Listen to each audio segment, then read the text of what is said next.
Arestado ang dalawang lalaki sa San Fernando, Cebu matapos umanong pagnakawan at gahasain ng isang babae.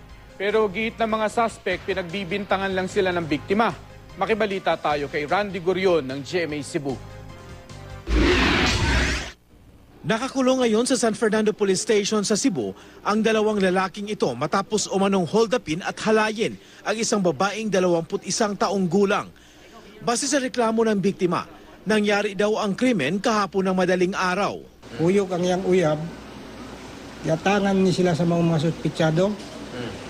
Nya murag niya nagtulis ko no.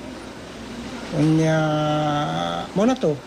Di allegation ni sa biktima, girip siya.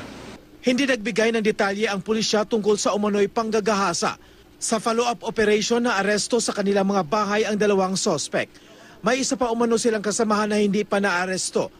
Mariin namang itinanggi ng mga naarestong sospek ang mga paratang.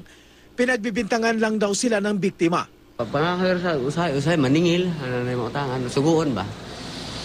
Na mapatuod man ako sa ang buta nila kay ilang istorya to kanina kay nag-walks na kailangan na gatap-tap ko no. Nang hindi to mi santak ka namin mi daghan nagkita na mo kuyog mi santak. Isa sa ilalim naman sa pagsusuri ang biktima para malaman kung talagang naghahasa siya. Kung sakaling napatunayang naghahasa ang biktima, posibleng maharap sa reklamong rape ang dalawang sospek. Randy Gurion, Nagbabalita, Pilipinas.